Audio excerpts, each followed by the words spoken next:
ATS की कुल 18 घंटों की पूछताछ में सीमा ने ना तो ये बताया कि उसने अपने पाकिस्तानी सिम क्यों तोड़ी, अपने फ़ोन से डेटा क्यों डिलीट किया। यूपी एटीएस सूत्रों के मुताबिक सीमा से पूछताछ के दौरान आईबी अफसर भी मौजूद थे। सीमा ने पुलिस को बताया था कि वो नेपाल के जरिए भारत आ रही थी। उसका फ़ोन खराब हो गया था और उसने ड्राइवर के फ़ोन से सचिन को फ़ोन किया था। 4 मोबाइल और 4 सिम होते हुए भी उसने ऐसा क्यों किया। इसके अलावा उसके पास एक टूटा हुआ फ़ोन भी मिला था। सीमा ने जवाब दिया कि नेपाल से भारत आने के बाद मेरा सिम काम नहीं कर रहा था। जब सचिन के पास आई तब उन्होंने मुझे नया सिम दिया। मोबाइल इसलिए तोड़ दिया क्योंकि मैं नहीं चाहती थी कि पाकिस्तान के लोग मुझे ट्रेस कर सके। बाकी सिम के बारे में पूछा तो सीमा ने याद न होने की बात कही। वही अधिकारियों ने सीमा के 2 पासपोर्ट होने को सवाल किया तो जवाब मिला पहले पासपोर्ट में सिर्फ सीमा लिखा था, इससे दिक्कत आ रही थी, इसलिए दूसरा पासपोर्ट सीमा गुलाम हैदर के नाम से बनवाया गया था।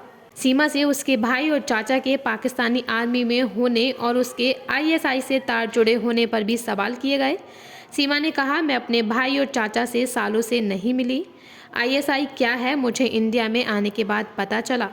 5वीं तक पास होने के बाद भी इंग्लिश पर इतनी अच्छी पकड़ और हिंदी में मुश्किल शब्द को लेकर भी सवाल किए गए, जिस पर सीमा ने कहा, मैं पढ़े लिखे लोगों के साथ पबजी खेलती थी, उन्हीं से बातों बातों में इंग्लिश सीखी, ना ही मुझे किसी ने ट्रेनिंग दी है और ना ही मुझे किसी ने भेजा है। सचिन से बात करते हुए मैं हिंदी सीख गई। वहीं एटीएस ने पलटकर सवाल किया, सचिन तो खुद हिंदी इतने अच्छे से नहीं बोल पाता है जबकि तुम तो शुद्ध हिंदी बोलती हो। इस सवाल पर सीमा ने चुप्पी साध ली। इसके अलावा सीमा से उसकी सही उम्र, दुबई और नेपाल में इस्तेमाल किए गए पैसे को लेकर भी पूछताछ की गई। सीमा ने उसके भी रटे रटाए जवाब दिए।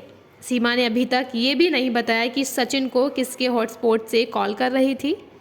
इन्वेस्टिगेशन में ये भी सामने आया, जब सीमा और सचिन कुछ दिनों के लिए नेपाल में मिले थे तब उन्होंने फर्जी नाम से होटल लिया था। रिसेप्शनिस्ट ने बताया कि सीमा की रहन सहन और बोलचाल से किसी को भी शक नहीं हुआ कि वो पाकिस्तान की है। आईबी के लिए सबसे बड़ा सवाल ये है कि पाकिस्तानी होते हुए सीमा को कैसे पता चला कि नेपाल के किस पॉइंट से भारत आने पर एसएसपी को चकमा दिया जा सकता है। 2 दिन की पूछताछ के बाद एटीएस सीमा के जवाब से संतुष्ट नहीं है। वो तुरंत हर सवाल का जवाब दे रही थी। पूछताछ के दौरान उसने एक भी बार अपने बच्चों के बारे में नहीं पूछा। सीमा के रटे रटाए जवाब और पूछताछ के दौरान उसका निडर होना एटीएस और आईबी के शक को बढ़ा रहा है।